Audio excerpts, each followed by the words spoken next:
తన బాధ కింద కోట్ల ఆస్తి ఉంది. అది సరిపోదా? మంచి దారిలో నడిచేవాడికి సరిపోతుంది, చెడు దారిలో నడిచేవాడికి అంతగా సరిపోతుంది. బాబా, ఇంకంటే మంచితనం మనకు పనికిరాదు. మనం వెంటనే ఒక నిర్ణయం తీసుకోవడం మంచిది. ఏం చేయగలం? యాక్సిడెంట్ చేసింది నువ్వు కాదు అని ఎస్ఐ గారితో చెప్పాను. అంతకు మించి మనకి వేరే దారి లేదు.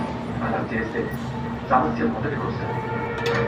కృష్ణ అన్నయ్య అరెస్ట్ అవుతాడు, అమ్మాయి మళ్ళీ సఫర్ అవుతాడు. ఏది జరిగితే అది జరుగుతుంది. పరిణామాల గురించి తర్వాత ఆలోచిద్దాం. మొత్తం ప్రమాదం నుంచి బయటపడాలి. అమ్మ నాన్నలు ఇందాకొచ్చి కలిసి వెళ్ళారు. నన్ను ఎలాగైనా బయటకు తీసుకువెళ్లే ప్రయత్నం చేస్తామన్నారు. పరిస్థితులు వాళ్ళ చేతులు కూడా దాటిపోయాయంటే వాళ్ళకి ఏం చేయలేరు. సుజాత వదిన దగ్గరికి వెళ్ళి మాట్లాడతామన్నారు. వాళ్ళ మాటని అక్క వినదు. మంచి చేసిన ప్రతిసారి మనకు ఏదో దెబ్బ తగిలింది. ఇక మనం ఆలోచించేయకూడదు. హాయ్ ఫ్రెండ్స్, ముద్ద చేస్తున్నాను. ముద్ద అలసందల గుజ్జు చేస్తూ ఉన్నాను. ఎలాంటే మాకు ముద్ద అన్నం అంటే గ్యాస్ట్రిక్ జాస్తి అయిపోయింది.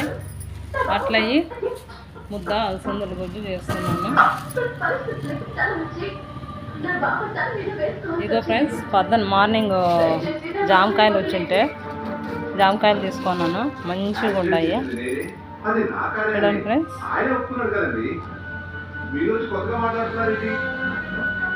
ఎంత మంచిగా ఉన్నాయో, మాగిండాయి బాగా.